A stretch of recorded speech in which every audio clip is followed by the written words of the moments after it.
Collin County parents demand state lawmakers pass gun reform bills after the deadly mass shooting in Allen. But is it too late in the legislative session?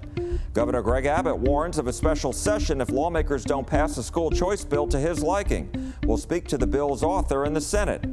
The state's longest-serving governor hints he could run for president for a third time. And an anti-discrimination bill passes in the House and Senate.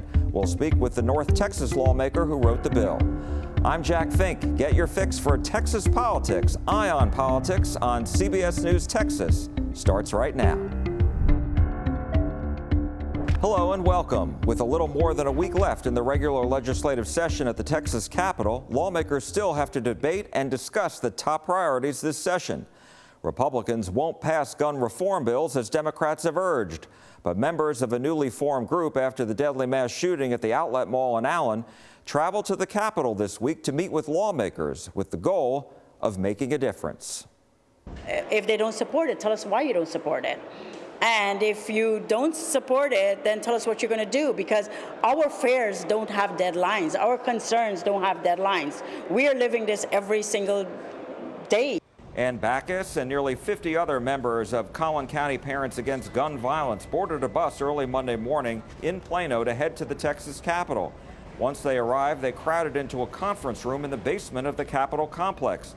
They met with a variety of lawmakers, including Democratic Representative Victoria Nayava Criado of Mesquite and Democratic Senator Roland Gutierrez, who represents Uvalde.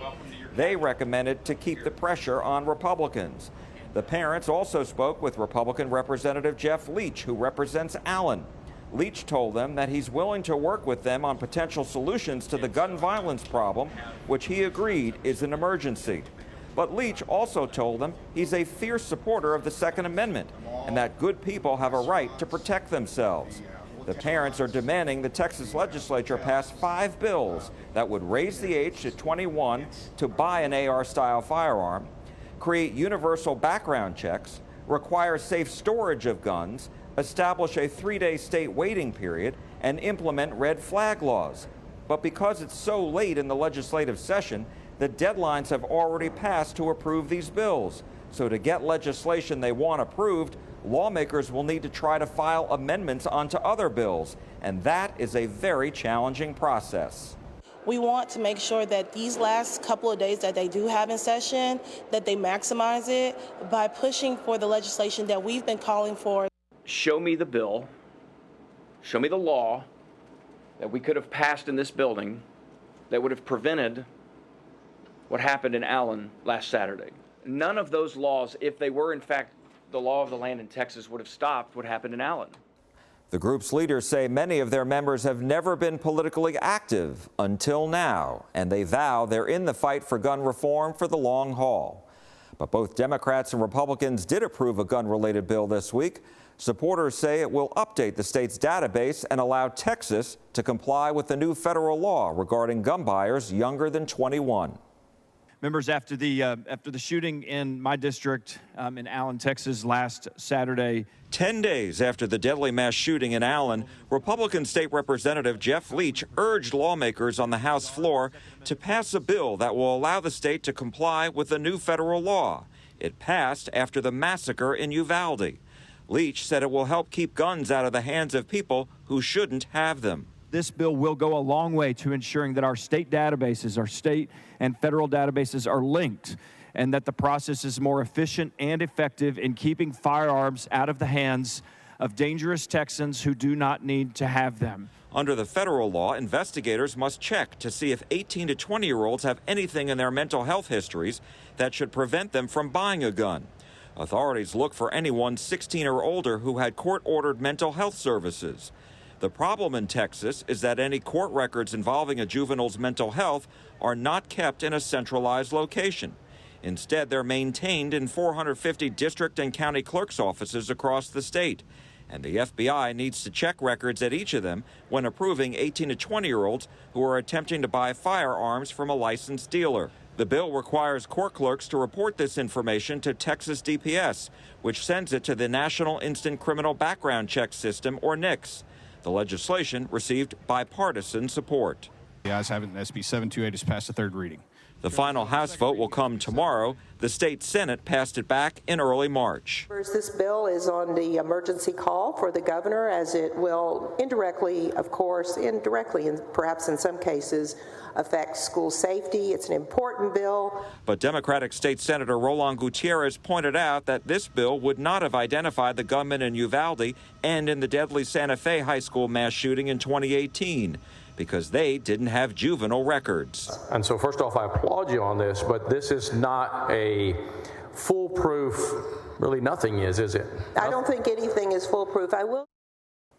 This week, Governor Greg Abbott threatened to call lawmakers back to the Texas Capitol for a special session if they don't pass the school choice bill to his liking. So far, the House remains far apart from the Senate's bill and the governor. I certainly understand the governor has expectations. Republican State Senator Brandon Creighton says he's doing all he can to move the Senate school choice bill across the legislative finish line. But the main hurdle remains in the House, which historically has opposed school choice and taxpayer-funded education savings accounts.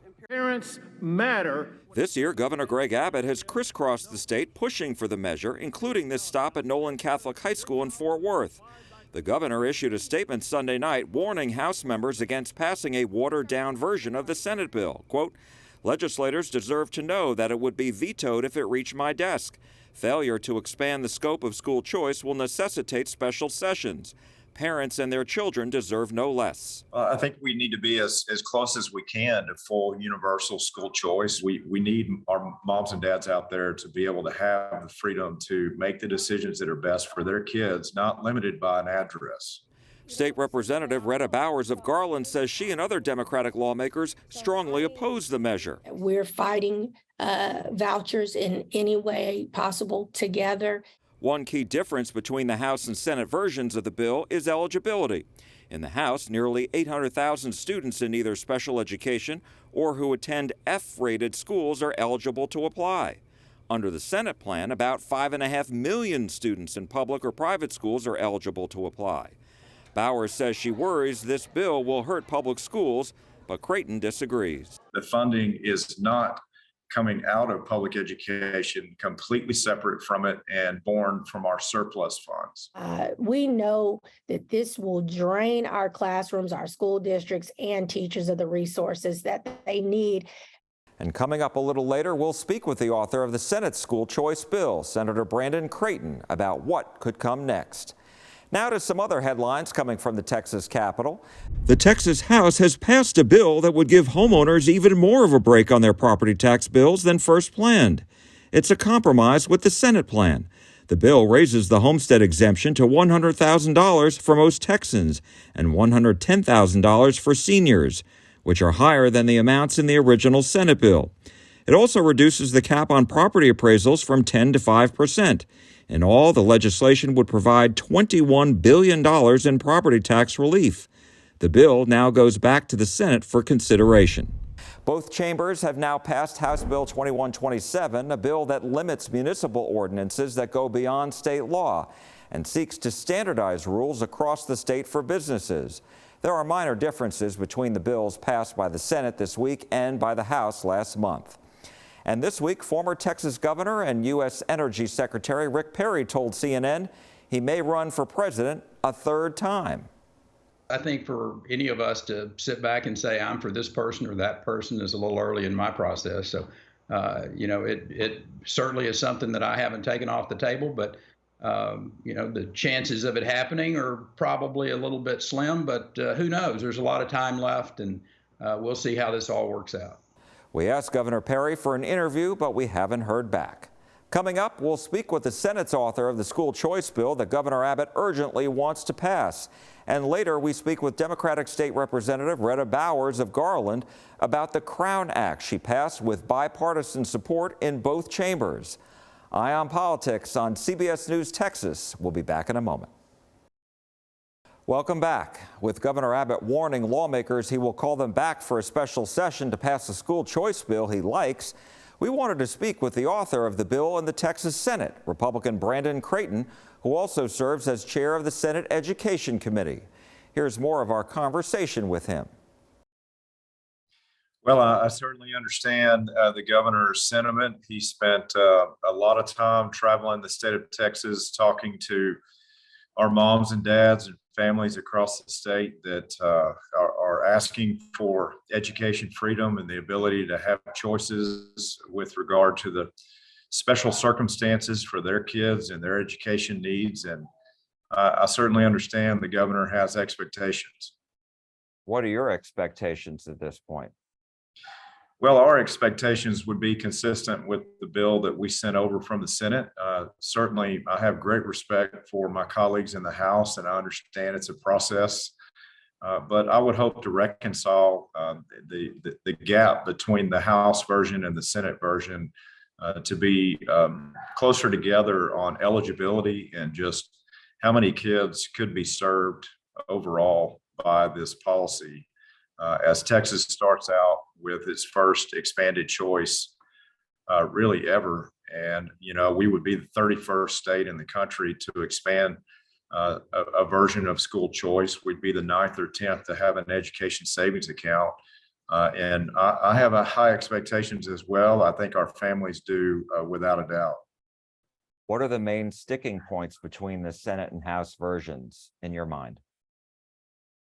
Well, those that are served, right? I think that the budget overall can be reconciled as far as the numbers that the House and Senate put together to support the education savings accounts, but the eligibility and those that would be served, I think, are the main issues and the differences between the two bills.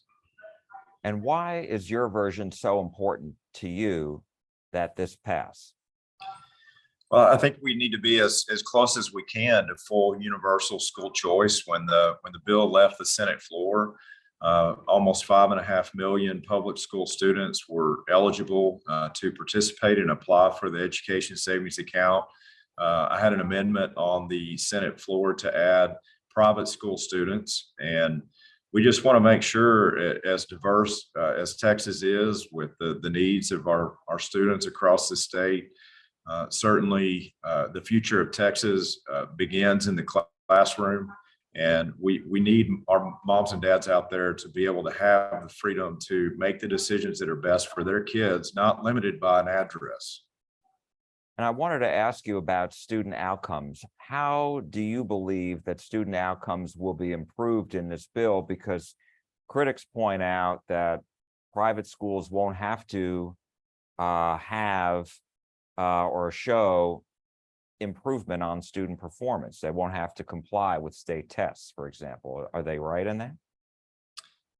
I don't believe the critics are correct in that assertion. I think, if anything, they're creating a narrative that's damaging and destructive and just causes division in a way that hurts kids and these students that need this kind of help the most. So I used 175 different empirical studies on the Senate floor during my presentation over a very long debate that I felt like was extremely thorough in the case that we made for expanding school choice. And the opposition on the Senate floor used a Fort Worth Star-Telegram newspaper. So I think we have the data and the facts behind us to show that the outcomes are incredibly impressive. We have 30 other states in the nation that have expanded school choice, and almost 9 or 10 that rely on the education savings accounts or a version of it. And the reason why these states under Republican and Democrat governors are continuing to expand choice options in education for our families and families across this country is because it is successful, not because it isn't. Two other questions for you, and I appreciate your time. The funding for these education safety accounts.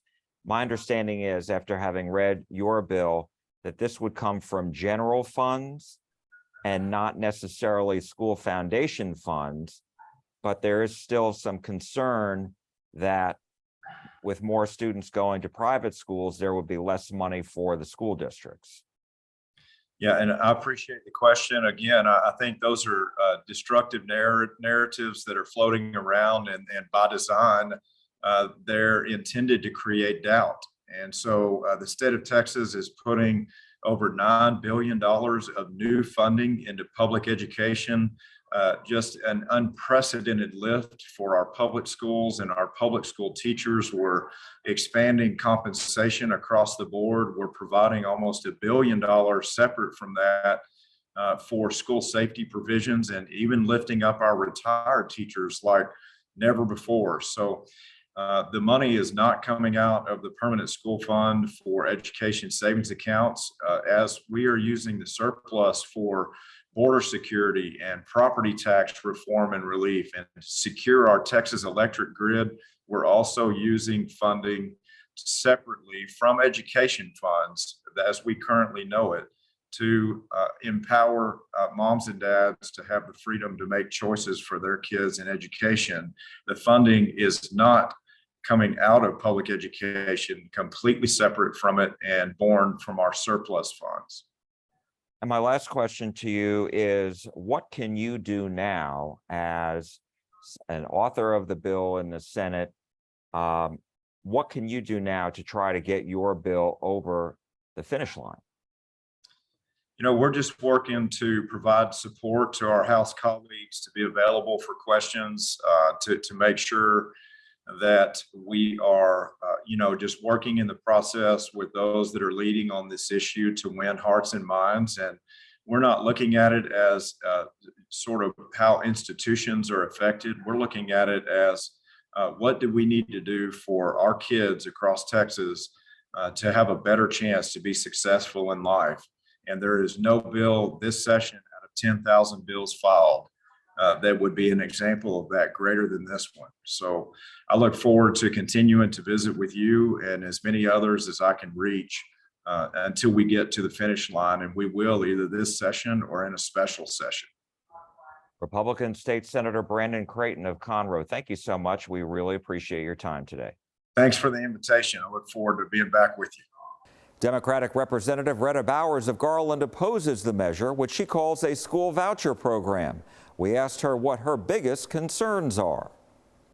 I am a strong supporter of public education, and so I stand completely opposed to private school vouchers. We know that this will drain our classrooms, our school districts, and teachers of the resources that they need, and it'll transfer them to private institutions.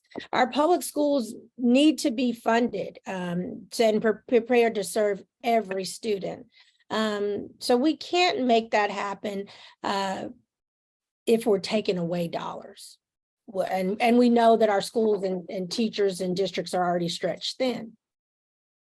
I was speaking with the author of the Senate bill yesterday, Senator Brandon Creighton, and I asked him about this, and he said that they're not going to be taking monies from the school foundation funding, that they're going to use dollars from the surplus to fund this program. What's your reaction to that? You know, I don't really agree with taking money from one place to put it in another. And so I certainly feel that this any method that deals with the ESA education savings account, which I want to say, Jack, is the same thing as a voucher.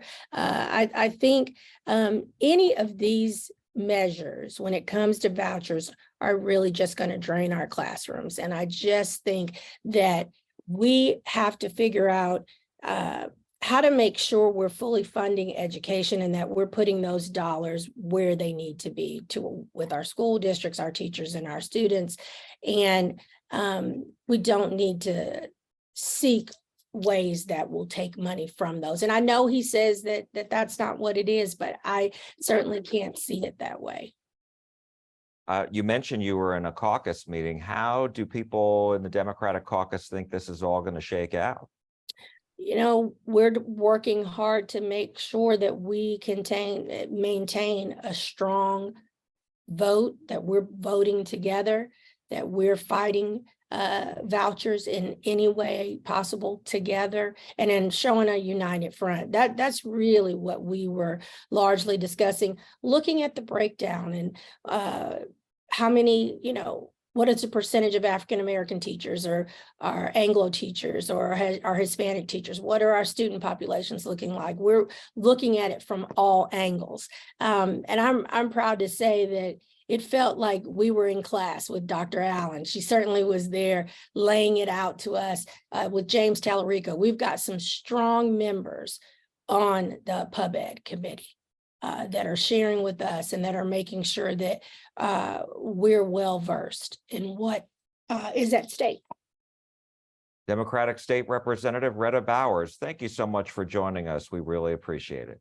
Thank you, Jack, for having me, and it's always good to see you. Bowers is celebrating a legislative victory of her own. The Crown Act, which she authored, passed in both the House and Senate and now heads to the governor to sign. We'll speak with her about this anti-discrimination bill when Eye on Politics on CBS News Texas comes right back. An anti-discrimination bill has now passed both the House and Senate and is headed to Governor Abbott to sign.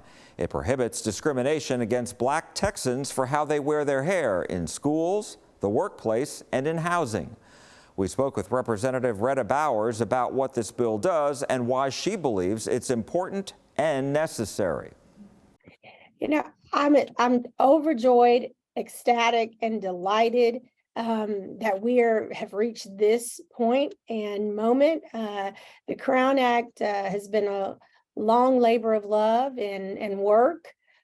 So it was something that I almost thought wouldn't be possible here in Texas. So I am extremely happy and pleased that we could have reached this point successfully this session, and look forward to the day that the governor is ready to sign it into law. Is any signing ceremony planned?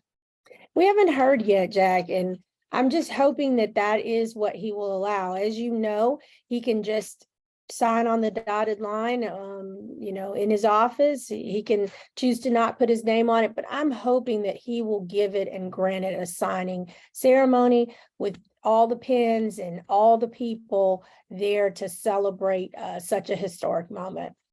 Why is this bill so important to you, and what does it entail?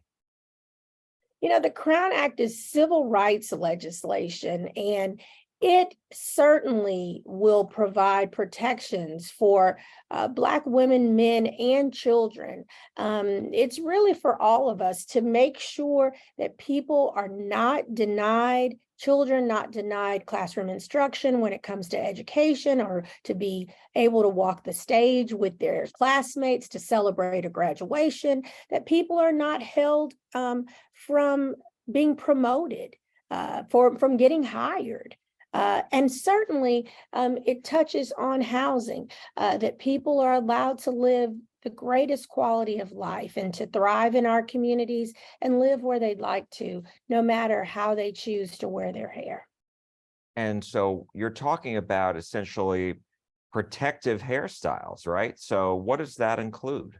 Protective hairstyles would include braids, locks, bantu knots, wearing a curly wash and go as I am wearing, and some women are wear their hair naturally, if we talk about women in this case, but it is blown out and it is straight. It is just literally showing up as your authentic self and being able to enter those classrooms, boardrooms, and neighborhoods just as you are and be accepted.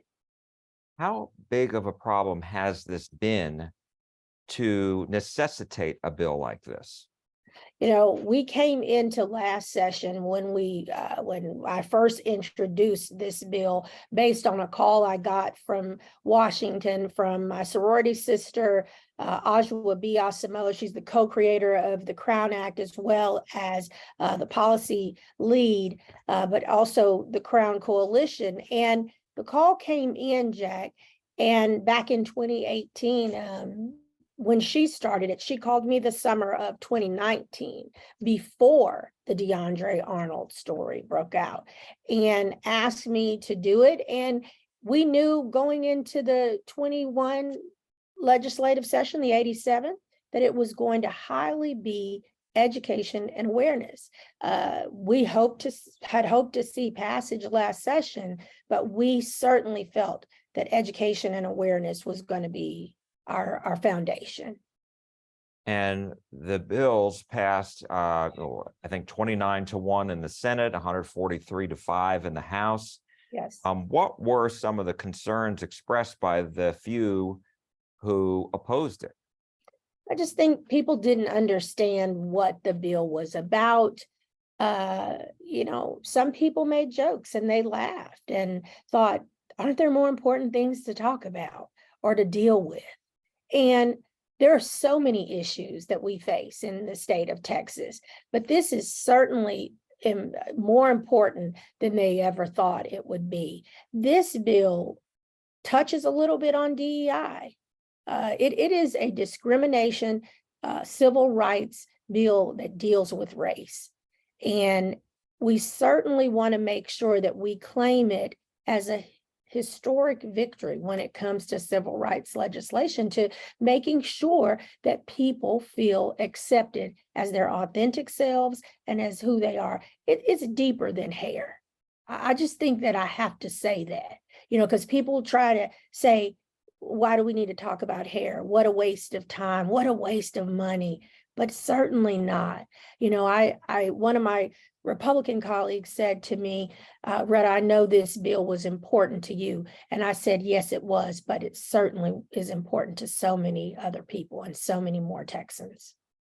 And my other question about this, as far as, what impact does it have on, let's say, if workers are in a plant, a manufacturing plant, they have to wear head coverings, et cetera. They can still do that, right? Yeah, the Crown Act does not interfere with OSHA or similar regulations for safety or hygiene. For example, it would not prevent someone from having to wear a hairnet for food service or preparation job. So it certainly does not interfere with any regulations from OSHA. And I'm listening to you, and this is an anti-discrimination bill, but it's also, in a sense, a freedom bill, right? A personal freedom to wear your hair the way you want, right? It is. And I want to say this. I said this to one of the senators that had questions. I told him, and I've told many here in this building, that since I started wearing my hair naturally, it's been freeing, it's been liberating. And I certainly, unfortunately, suffered some of those same microaggressions that the people that I sought to protect with this legislation have suffered. In what ways? Whether that's asking me to describe texture of hair, not only we describe protective styles, they said, but can you describe texture of hair? And that happened during the layout in committee in the House, asking me to touch my hair jokingly on the floor, asking me, if I'm going to make them change their hair. And I think that's another thing we need to spell out and make plain and clear, that this is not about changing your hair. It's about being able to wear your hair in a natural or protective style. And I think that's one key thing. It's not about, oh, I need you to change the way you wear your hair. It's that you're allowed to wear it the way you wish. And some people say that we're allowed to rock our crowns the way we see fit. That's all for Eye on Politics this week. Thank you so much for joining us. I'm Jack Fink. You're watching CBS News Texas.